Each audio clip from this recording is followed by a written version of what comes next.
Well, that was an Italian journalist for Rai TV talking to Alistair a little bit earlier on. Now, we can talk to our correspondent, the BBC's Duncan Kennedy, is in Rome. He joins us live. Duncan, this happened, what, 2.5 hours ago? Bring us up to date with what we can categorically say has occurred. Well, still difficult to be categoric, Martine, but the latest reports from Rai Television, the state television operator here, suggest that 13 people may have been killed. We have one incident where an elderly woman and a baby were killed. It's not sure if it's mother and child or not. They were in a house that collapsed. The rescue workers managed to pull them out, but were unable to revive them. We have a separate report of 4 children being killed. Again, we don't know if that's separate houses or they were all in one house or a mixture of the two. But certainly that brings the minimum total, if I can put it like that, to 6 people killed. Although, as I say, some other reports are now suggesting the figure may be as high as 13. I think that figure itself comes from the mayor of L'Aquila, who's been interviewed by various outlets here. What we do know is that L'Aquila is the main epicenter of this earthquake, which had a magnitude of some 6.3, so a big one, a serious one. This is a medieval town. Something like 70,000 people live here, and these buildings would not have been protected against earthquake damage. So in the middle of the night, in buildings that were not very earthquake-proof anyway, you can understand why some of these buildings collapse. We also understand that all the emergency services are very much on the scene. Roads leading into the city are blocked with traffic and with emergency services. There are some other reports suggesting that people may be trapped in their buildings. Again, that wouldn't be surprising given the nature of this disaster which is unfolding. It is only just getting light here, so obviously some of the work may well have been hampered by the darkness that we've had. It happened in the middle of the night, 3:30 a.m. local time. They're just getting the benefit of light now, and they'll be able to assess the damage and indeed the casualty figure much more accurately now that light is being shone there. Now, let's talk about the region that's actually been primarily affected. L'Aquila is a university town or city of about 70,000 people, but we're talking about lots of small villages, aren't we, in the Abruzzo region? Very much so, and indeed the reports of the elderly woman and the child comes from a town called Fossa, which is in the surrounding area outside L'Aquila. So it appears to be the region that has been struck by this earthquake, which, as I say, is about 90 kilometres east of Rome.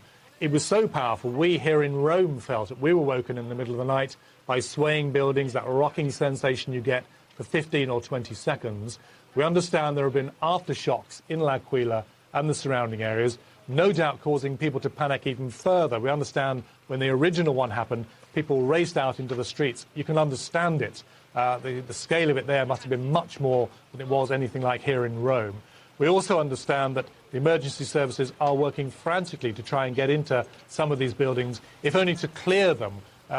Some of them may have been collapsed. They may not have had people in them. We have reports that a university dormitory was involved, that a church clock tower was involved. It may be that in some of these buildings there were no people there, but obviously a degree of panic and a degree of confusion about exactly what is happening there, and all kinds of emergency services pouring in.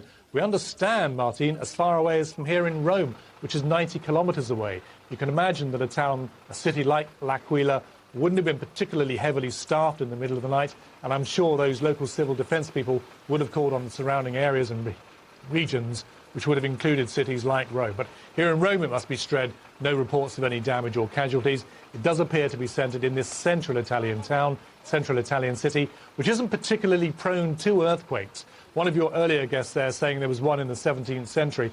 The big ones here in Italy tend to be in the south, around Sicily and Puglia, places like that. The last big one being in 1997, when 40,000 people were left homeless. This central northern region doesn't tend to get them. Italy is very much a seismic area. It has volcanoes, it has earthquakes, but the vast majority of the problems tend to be down in the south. So a relatively rare event, but this one does seem to have struck, and as I say, a particularly vulnerable time, right in the middle of a night, and obviously in a town, a medieval town, where the buildings would have been, what, 500, 600, 700, 800 years old, not designed to withstand the impact of an earthquake. So all sorts of repercussions being felt as the details of the information from this earthquake start to peter out. Indeed, Duncan, we're looking at pictures in first light, and we're getting a much better picture of some of the damage, and it does appear as if parts of the ancient part of the city have been completely devastated.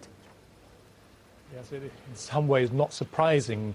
The local authorities talk about a magnitude 5.8, but the United States Geological Survey talk about 6.3. So whatever one is turns out to be the accurate one, it is a powerful earthquake by any magnitude.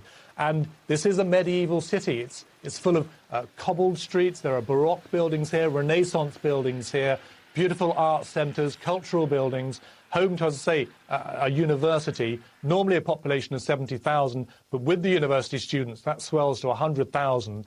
A beautiful walled city surrounded by the mountains in this central Abruzzo region. It is going to be vulnerable. These buildings were not designed with earthquake in mind. The sort of buildings you might find in a place like San Francisco, where they expect them to now withstand, or many high percentage to withstand an earthquake, and the fires that follow. Here in a place like L'Aquila, they simply won't have had that. It is one of those beautiful central Italian towns, extremely popular with tourists.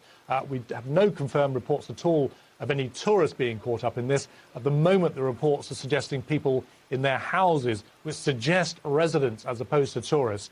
But as I say, early reports are putting a casualty figure of at least 6 and possibly 13, but we have yet to confirm those. Those are reports coming out from hospital sources, ambulance sources, and indeed the local mayor. And it may be that these figures change during the course of the next few hours. But any time a building collapses, particularly in the middle of the night, that is going to be serious. And obviously these emergency services will be in there trying to get people cleared as quickly as humanly possible. And Duncan, the rest of the country must be completely focused on this unfolding disaster that's taking place in their midst.